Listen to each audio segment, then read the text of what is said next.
세례 요한이 광야에서 예수를 증거하니까 이 안드레가 예수를 믿고 그 형제 시몬을 주께로 데리고 옵니다.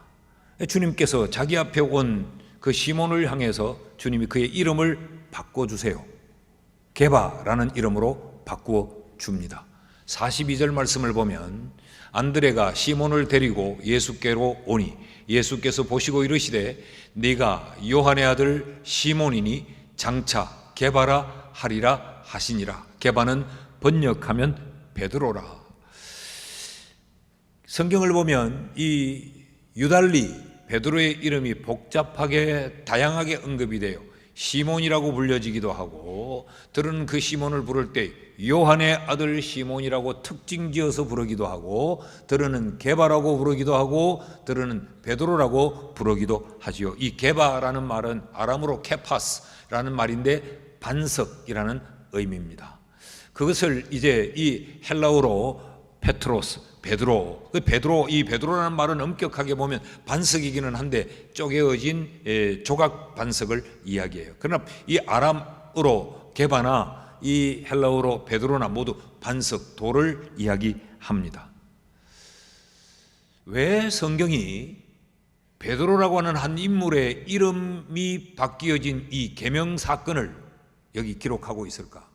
이게 뭐가 그렇게 대단한데 그 사람 이름 바뀐 것을 성경이 이렇게 기록을 하고 있느냐? 요한복음 21장에 25절 말씀을 보면 이렇게 쓰고 있어요. 예수께서 행하신 일이 요한복음 이외에도 많으니 만일 낱낱이 기록이 된다면 이 세상이라도 이 기록된 책을 두기에 부족할 것이니라. 그러니까 예수님이 행한 일들을 기록하면 그 기록이 엄청난데 그 엄청난 것들 가운데 고르고 뽑고 요약해서 요한복음 21장을 기록했다는 이야기 아닙니까? 그럼 요한복음에는 정말 기록해야 될 것들, 귀하고 귀한 것들만 기록을 했어야 하는데 이 베드로의 이름 바뀐 사건을 여기 기록을 해놓았단 말이죠. 그럼 우리는 이런 의문을 당연히 가질 수 있습니다. 이게 그렇게 중요한가? 라는 의문이죠. 결론은 중요하기 때문에 기록을 해놓았을 것 아닙니까? 얼마나 많은데도 불구하고 뽑아서 기록한 것이 요한복음 21장이라면 여기에 기록된 것은 그 어느 하나도 소중한 것이 없다는 것 아니겠습니까? 이 베드로의 이름 바뀐 이 계명 사건은 우리에게 많은 것들을 생각하게 하고 우리에게 많은 것들을 교훈하기 위해서 기록이 되어져 있습니다. 이 사건을 통하여서 성경은 우리의 이름을 생각하게 만들어요.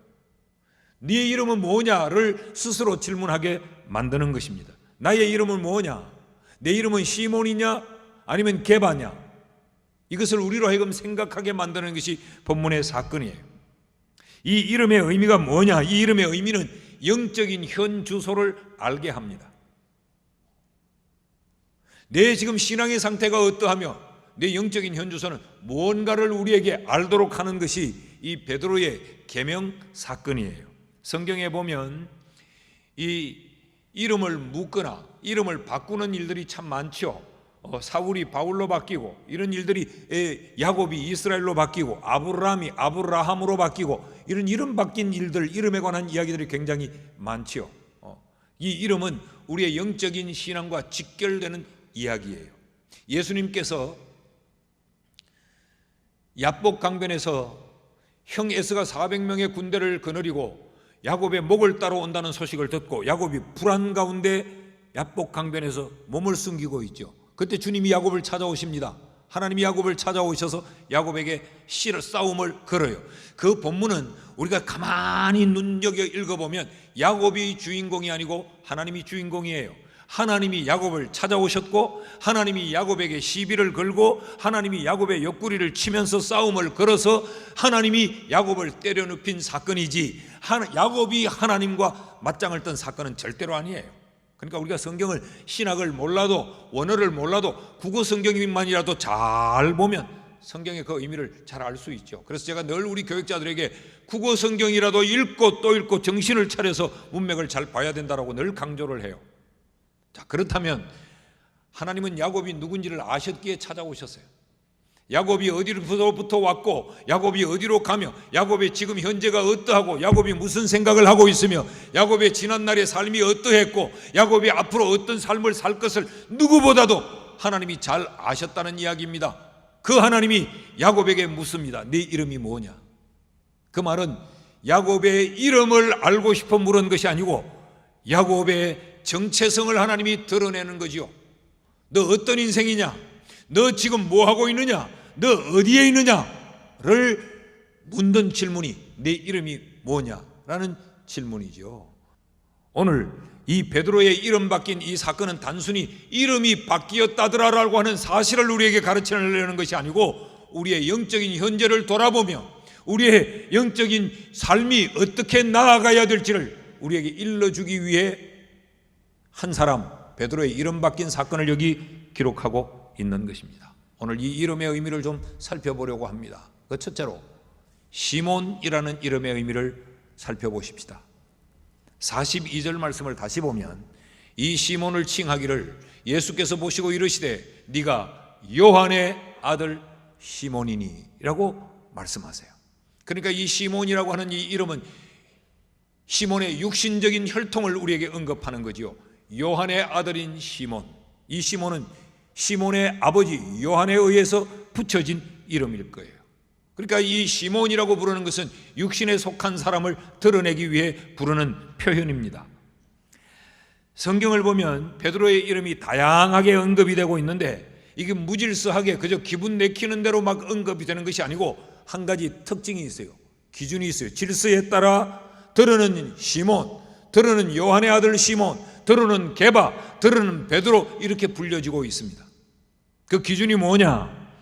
시몬이라고 불려질 때는 베드로가 제자답지 못할 때, 베드로가 예수의 사람답지 못할 때, 베드로가 연약할 때, 베드로가 넘어졌을 때에, 그래서 그 베드로의 연약함을 드러낼 때, 베드로가 그 안타까움을 표현할 때, 그때는 꼭 시몬이라고 불려졌어요. 그 베드로는 어떨 경우에 불러지느냐? 제자의 자리에 있을 때, 그가 사명을 감당해야 될 때, 또 그가 예수의 제자로서의 자리에 서 있을 때, 그럴 때는 베드로라고 불려졌어요. 대표적인 예를 한번 볼까요?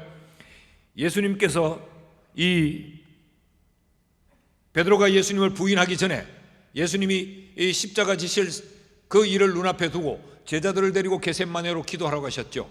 그 동산으로 제자들을 데리고 기도하러 가셨어요. 그리고 제자들에게 기도를 부탁했어요.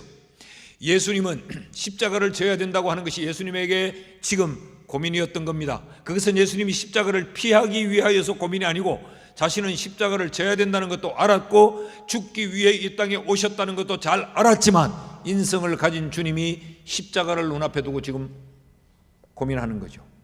그래서 제자들을 데리고 기도를 부탁했어요. 제자들이 예수를 위하여, 선생 예수를 위하여 기도하는 건 지극히 당연한 일 아닙니까? 그럼에도 불구하고 주님이 특별히 기도를 부탁했어요. 그리고 그 가운데 베드로와 야고보와 요한을 데리고 주님이 좀 더 나아가셔서 베드로와 요한에게는 특별히 당부를 했어요. 늘 기도는 해야 된다만 오늘 저녁에는 나를 위하여서 너희가 특별히 기도를 좀 해다고 당부를 했어요. 이건 선생이 특별히 당부하는 건 소중하고 귀한 것 아닙니까? 그리고 주님은 한 걸음 더 나아가 자신의 십자가를 눈앞에 두고 아버지께 기도했어요. 그런데 베드로가 잠을 이기지 못하고 넘어져 버립니다. 주님이 특별하게 부탁을 했는데도 그 주님의 부탁을 지키지 못한 거예요. 예수님께서 돌아와 이렇게 말씀하십니다. 마가복음 14장 37절 38절 말씀을 보면 돌아오사 제자들이 자는 것을 보시고 베드로에게 말씀하시되 시몬아 자느냐? 네가 한 시간도 깨어 있을 수 없더냐? 여러분 이 표현이 주님이 얼마나 그 마음이 무너졌겠어요? 얼마나 주님의 마음이 서운했겠어요? 어떻게 내가 특별히 당부했는데 그 한 시간도 깨어서 기도를 못하느냐? 안타까운 주님의 마음이. 이럴 때 주님이 그 베드로를 어떻게 부르셨어요? 다시 한번 띄워주시면 베드로에게 말씀하시되 시몬아 자느냐라고 불렀어요. 넘어진 베드로를 부르실 때 시몬, 안타까운 모습의 베드로를 부르실 때 시몬, 주님의 마음이 섭섭할 때 부르실 때 그 호칭이 시몬. 네가 자느냐? 1시간도 깨어서 기도할 수 없더냐? 시험에 들지 않게 기도하라. 시험에 들어 자빠지고 예수를 부인할 그 베드로를 보시는 주님이 이 안타까운 마음에 그를 시몬이라고 부르세요. 그런가 하면 부활하신 예수님께서 갈릴리 해변에서 다시 베드로를 부르십니다. 세컨 콜링, 두 번째 다시 부르시는 거죠. 처음 베드로를 불러서 베드로가 주님을 따라 나섰어요. 근데 예수님이 십자가에 달려 돌아가시고 나자 베드로가 야, 우리가 예수를 그냥 잘못 따른 거 아니냐? 그리고 그물을 손에 쥐고 다시 고기를 잡으러 바닷가로 가버리죠. 그런 베드로를 주님이 다시 불러서 제자의 자리에, 사명의 자리에, 주님이 원하는 자리에 그를 세우시는 사건이 요한복음 끝장 21장에 나타나요. 그때 이 베드로를 부르시는 주님의 부름을 보십시오. 21장 15절 말씀을 보면 그들이 조반 먹은 후에 예수께서 시몬 베드로에게 이르시되 요한의 아들 시몬아, 네가 나를 이 사람들보다 더 사랑하느냐 하시니 이르되 주님 그러하나이다. 내가 주님을 사랑하는 줄 주님께서 아시나이다. 이르시되 내 어린 양을 먹이라 하시고, 사명의 자리에 있어야 될 베드로가 넘어져서 고기 잡는 어부의 자리로 떠나버린 겁니다. 있어야 될 자리에 있지 못한 베드로, 자기가 누구인지를 망각해버린 베드로, 자기가 무엇을 해야 될지를 잊어버리고 해야 될 일과 해야 될 자리에 서 있지 못한 이 안타까운 베드로를 보시면서 주님이 그를 부르실 때 요한의 아들 시몬아, 너 나 사랑하니? 라고 질문을 던지신 거죠. 그렇다면 이 시몬이라고 하는 이름의 뜻이 무엇일까요? 이 시몬이라고 하는 이름의 뜻은 두 가지를 가지고 있습니다. 하나는 듣는다, 듣다. 여러분, 듣는다라는 것은 좋은 의미죠. 그런데 또 다른 의미를 생각해 보면 이 듣는다는 것이 그렇게 좋은 의미만은 아니에요. 또 다른 의미가 갈대라는 의미를 가지고 있습니다. 그러니까 이 바람에 흔들거리다. 시몬이라는 이름의 의미는 들리는 대로 흔들거리는 거예요. 이 말을 들으면 이 말대로 흔들리고, 저걸 보면 저 보는 대로 흔들리고, 오늘 기분이 이러면 이렇게 엎어졌다가 저녁에 기분이 또 달라지면 또 다른 데로 엎어졌다가 변화무상한, 중심을 잡지 못하는 흔들거리는 인생이 바로 시몬의 인생이었어요. 그가 예수 만나기 이전에 그의 삶은 어떠했느냐? 기분 따라 사는 삶이었어요. 자기의 마음의 욕정을 따라 사는 삶이었어요. 그의 계산대로 사는 삶이었어요. 욕심에 이끌리고, 감정에 이끌리고, 기분에 이끌리고, 환경의 지배를 받고 상황에 노예가 되어 사는 삶이 바로 시몬의 삶이었습니다.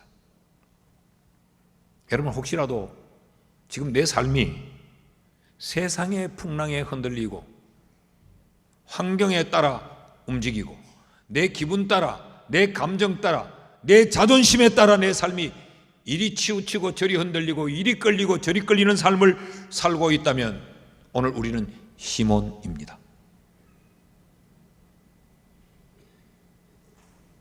여러분의 이름은 무엇입니까?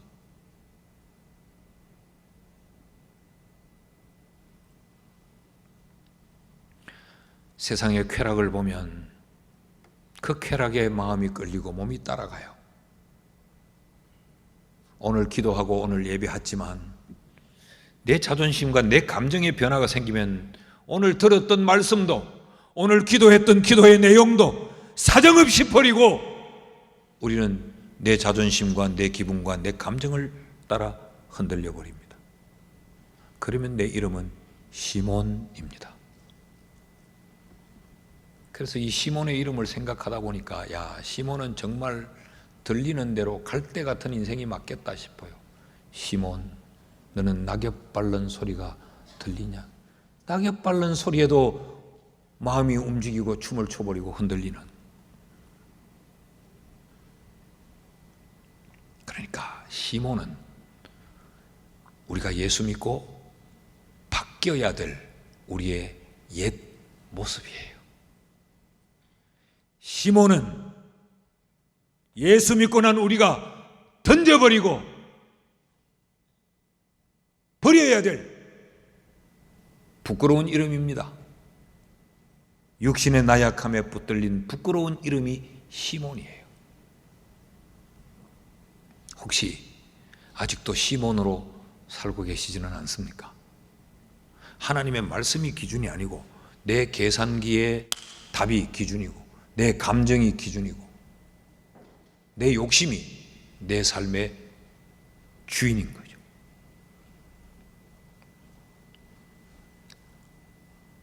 시몬이라는 이름 앞에서 우리의 영적인 삶의 현 주소를 한번 돌아보셔야 됩니다. 내가 지금 어디에 있는지. 세상에. 예수님을 처음 만나 요한복음 1장에서 주님이 시몬을 버려라, 너를 이제 게바로 살아라 라고 말했는데, 조금 전 우리가 보았듯이 요한복음이 끝나는 마지막 장 21장에 와서도 베드로는 여전히 요한의 아들 시몬으로 불려지고 있습니다.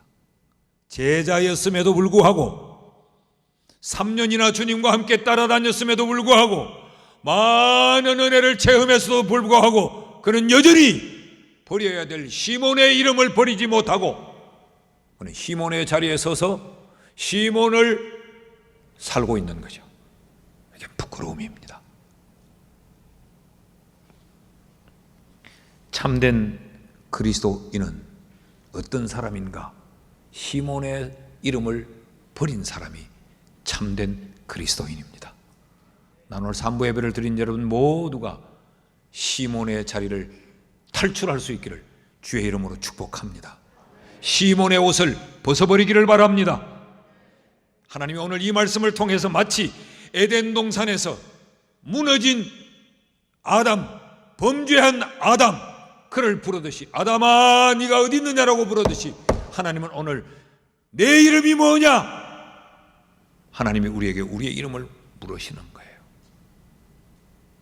둘째로 게바를 생각해 봅시다. 게바 42절 말씀을 다시 보면요, 예수께서 보시고 이르시되 네가 요한의 아들 시몬이니 장차 게바라 하리라.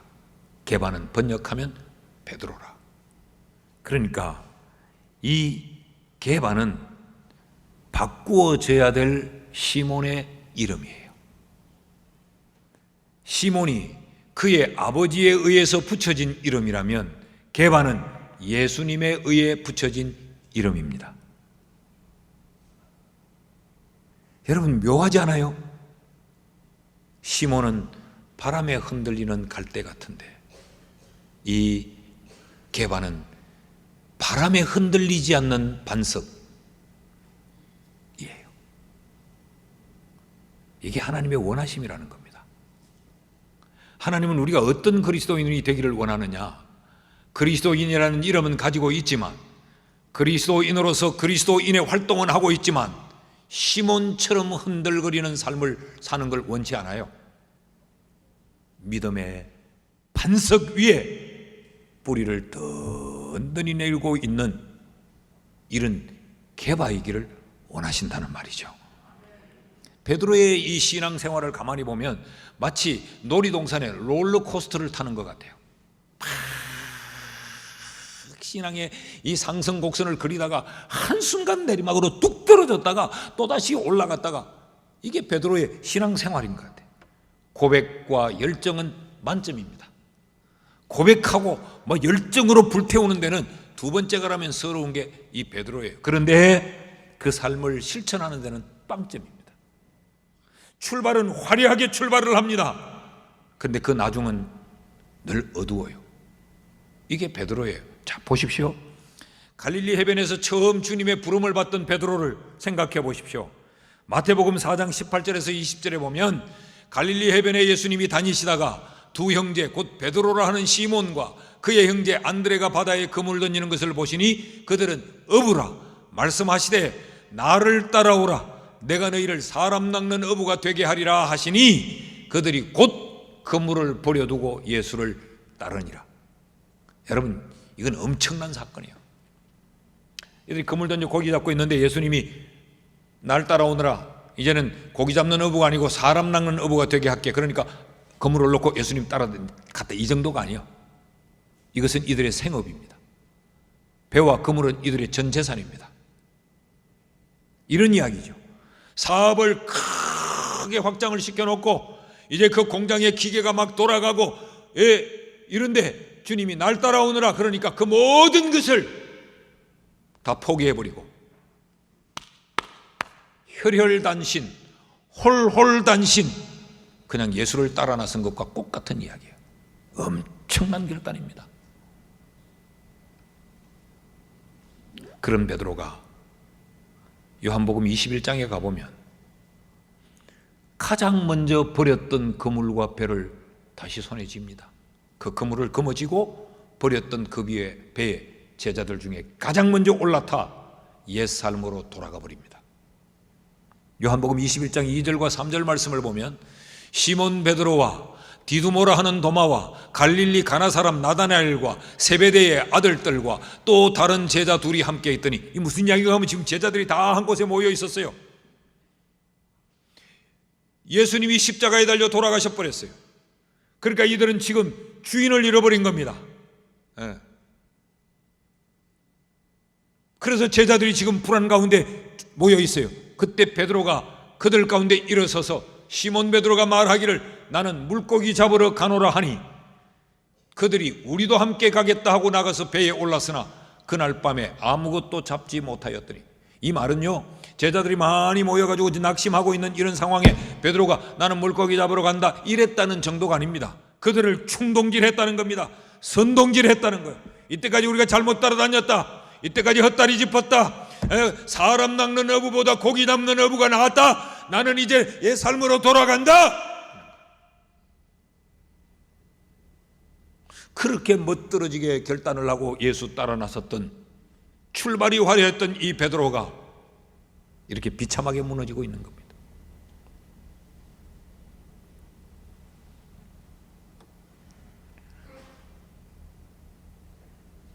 이 베드로를 보면요, 꼭 잘난 척하면서 이렇게 사람들을 선동질하고 넘어지게 만들고 이런데 속닥속닥 하고 이런 거 명수예요. 베드로가 보면 막 굉장히 남자답고 막 어리 있는 척하면서도 막 또 사람들을 속닥거리 선동질하고 이런 게 명수예요. 이게 시몬의 특성이에요. 뿐만 아니죠. 풍랑을 만나서 풍랑에 죽을 것 같아서 제자들이 두려워 떨고 있었어요. 그때 주님이 그들 가운데 나타나십니다. 그러니까 내니 두려워 말라. 그러니까 주님이십니까? 주님이시거든 우리를 이 바다 위를 걸어오라고 말씀해 주십시오. 여러분, 이것을 주님에게 요구한다는 거, 이것도 엄청난 요구예요. 여러분, 이런 요구 하시겠어요? 지금 기적을 행해달라는 거 아니에요. 바다 위를 걸어오라고 말한다는 게, 이게 그 주님이 오라. 그러니까 베드로가 겁없이 바다에 씁니다.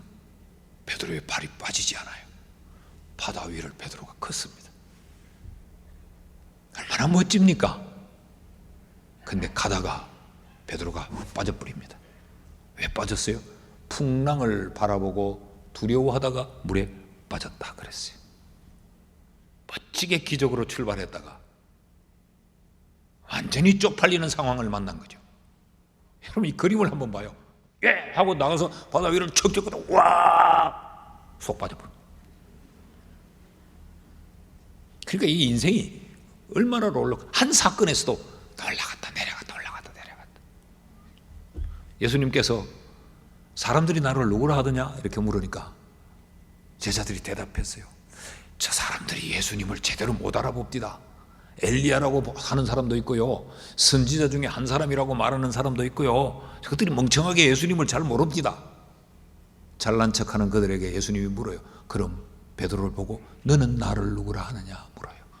그때 베드로가 유명한 대답을 하죠.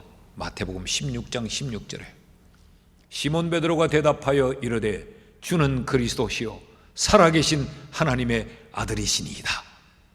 얼마나 놀라운 대답을 하는지 몰라요. 이 베드로의 이 고백이 오늘 우리의 신앙의 고백이요, 이 베드로의 고백이 오늘 교회의 기초요. 엄청난 고백을 했어요. 그런데 예수님이 고난을 예언하는데 베드로는 여기서 넘어져 버립니다. 예수님이 마지막 만찬회장에서 제자들과 함께 떡과 잔을 나누시다가 이 가운데 나를 팔 자가 있다, 이 가운데 나를 팔아먹을 놈이 있다. 그러니까 베드로가 주님 어떤 놈입니까? 모두가 주님을 버린다 해도 나는 주님을 버리지 않겠습니다 라고 고백했던 열정의 남자, 그가 베드로입니다. 마태복음 26장 33절에 보니까 베드로가 대답하여 이르되 모두 주를 버릴지라도 나는 결코 버리지 않겠나이다. 굉장히 강한 고백이에요. 그런데 그날 밤에, 그 고백을 한 그날 밤에 베드로는 3번이나 주님을 부인합니다. 마태복음 26장 72절을 보시면 베드로가 맹세하고 또 부인하여 3번이나, 그것도 맹세를 해가면서 주님을 부인해요. 나는 그 사람을 알지 못하노라 하더라. 주님을 부인하는데 맹세까지 할 이유가 뭐예요?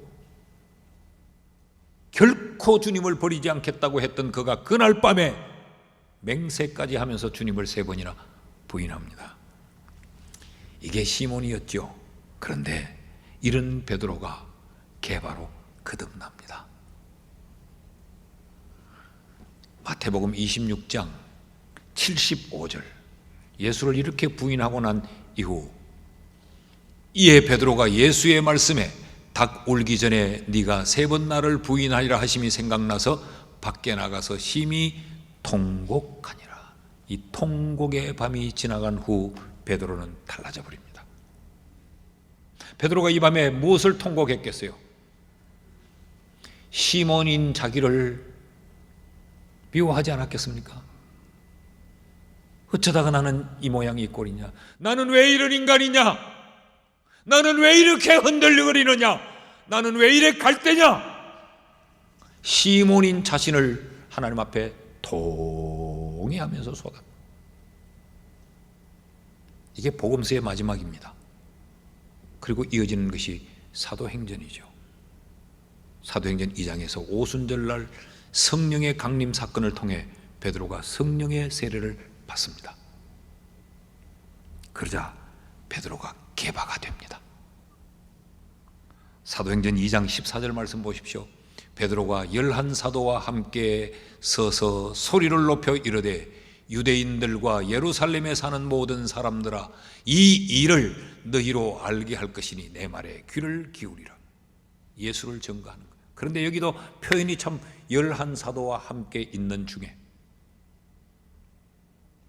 지난번 요한복음에서 많은 사도들과 제자들과 함께 있는 중에 그는 넘어졌어요. 그리고 그들로 하여금 고기 잡으러 가자, 이제는 예수 끝났다 라고 선동질했던 이 베드로가 이제는 개바가 되니까 그 제자들을 바른 길로 선동합니다. 예수를 전하자, 예수 위에 살자. 이게 개바예요.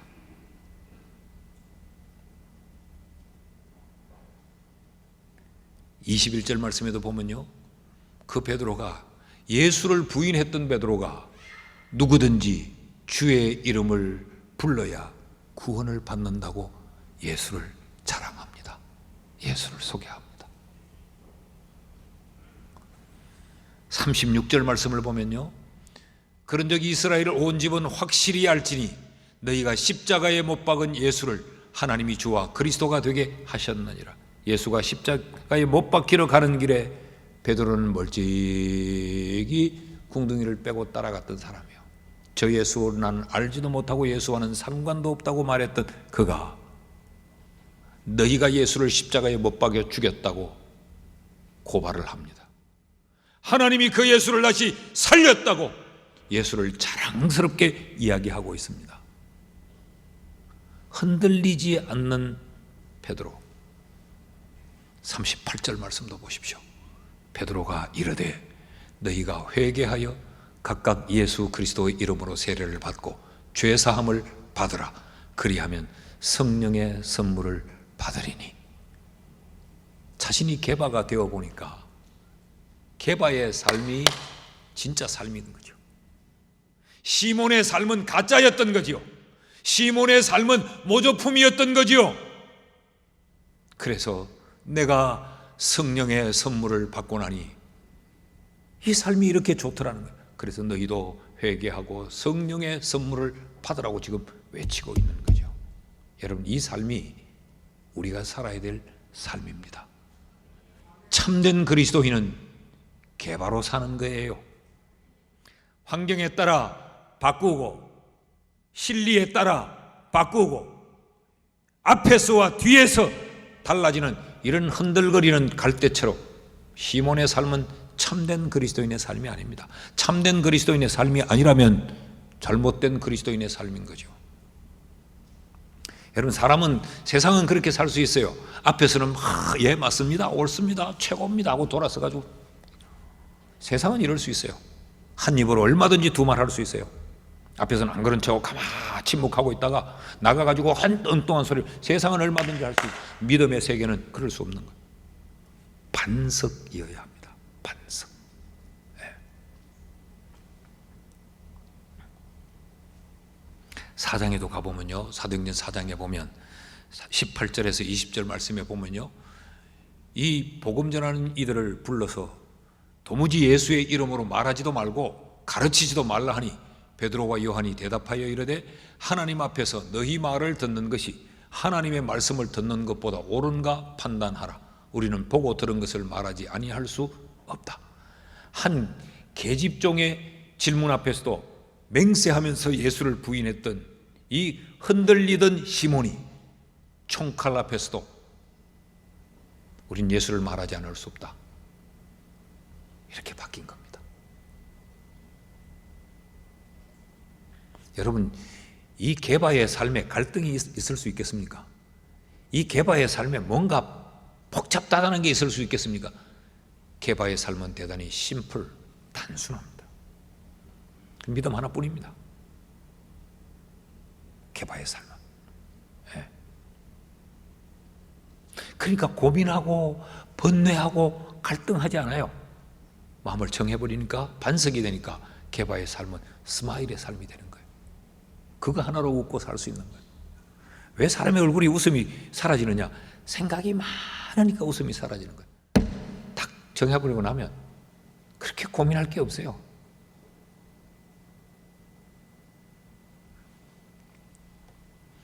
(5장 29절에도) 보면요, 베드로와 사도들이 대답하여 이르되 사람보다 하나님께 순종하는 것이 마땅하니라.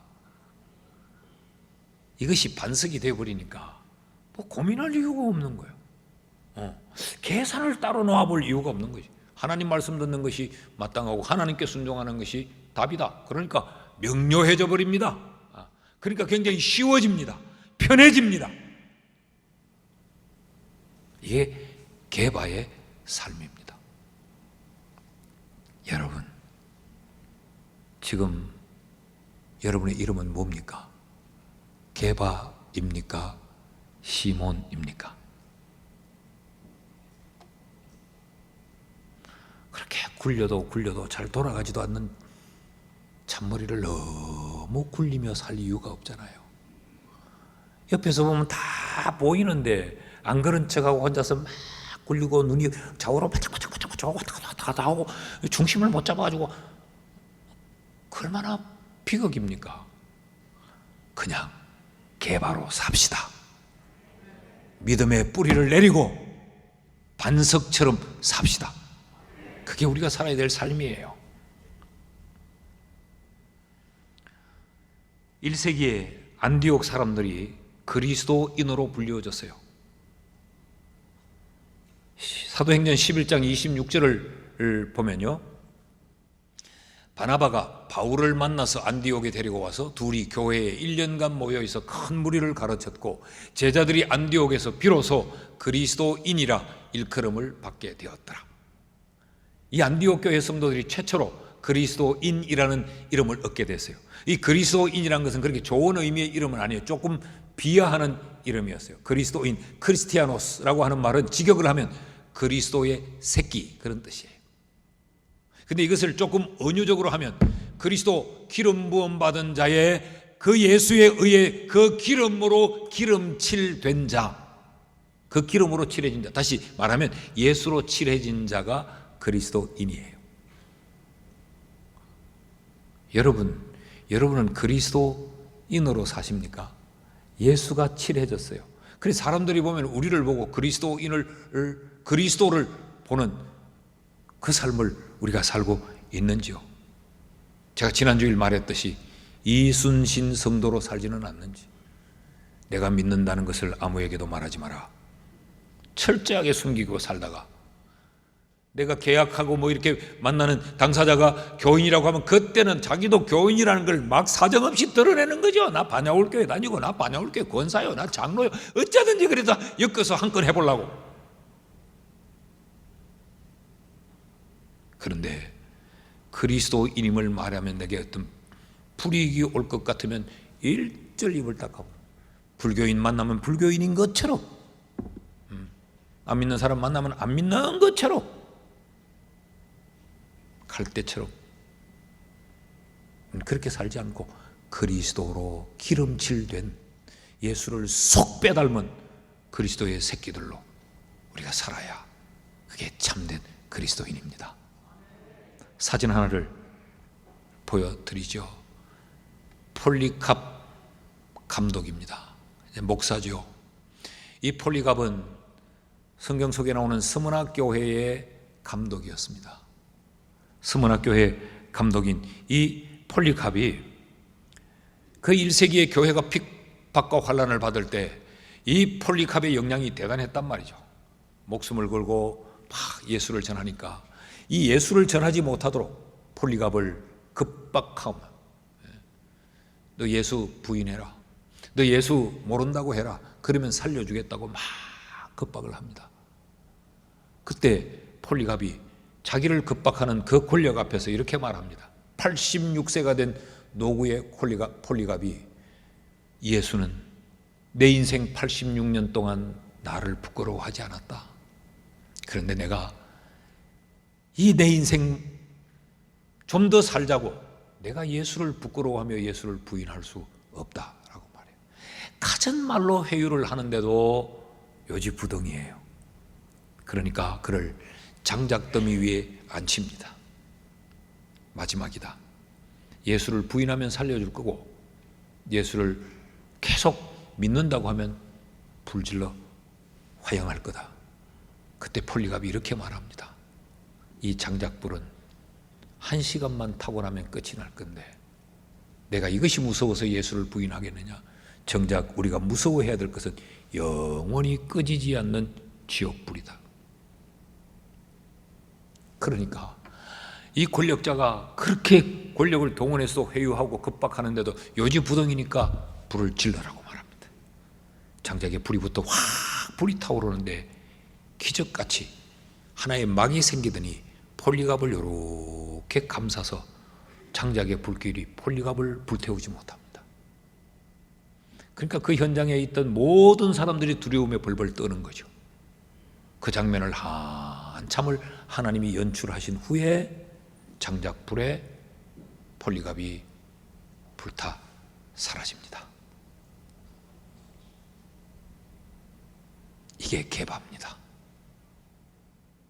장작더미 위에서도, 죽음 앞에서도, 불에 타는 그 무서운 고문 앞에서도 변함이 없이 반석 같은 믿음,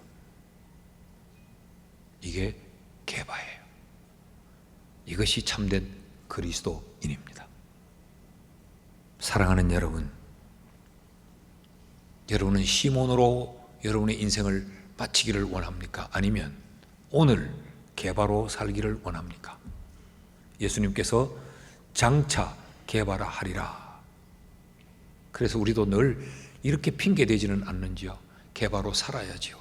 그런데 지금은 사업이 바빠서 시몬으로 살고, 지금은 내가 상황이 이러니 시몬으로 살고, 장차 개바가 되겠습니다. 언제까지가 장차입니까? 언제까지가? 속절없이 인생은 이렇게 흘러가는데 언제까지 장차 개바가 될 거다라고 미루시겠습니까? 지금 개바로 사십시다. 마태복음 7장 21절에 보면요, 나더러 주여 주여 하는 자마다 천국에 들어갈 것이 아니요 다만 하늘에 계신 내 아버지의 뜻대로 행하는 자라야 들어가리라 그랬어요. 교회 직분이 전부가 아니라는 겁니다. 교회 다닌 신앙의 연륜이 전부가 아니라는 겁니다. 시몬이 되면 안 된다는 거예요. 개발해야 된다는 거죠. 주여 주여 한다고 되는 것이 아니라는 거예요. 이어지는 말씀 보실까요? 7장 22절에서 23절 같이 읽습니다. 시작. 그날에 많은 사람이 나더러 이르되 주여 주여 우리가 주의 이름으로 선지자 노릇하며 주의 이름으로 귀신을 쫓아내며 주의 이름으로 많은 권능을 행하지 아니하였나이까 하리니 그때에 내가 그들에게 밝히 말하되 내가 너희를 도무지 알지 못하니 불법을 행하는 자들아 내게서 떠나가라 하리라. 개바로 사는 것만이 정법이라는 겁니다. 시몬으로 사는 것은 불법이라는 겁니다. 개바가 되기를 축복합니다.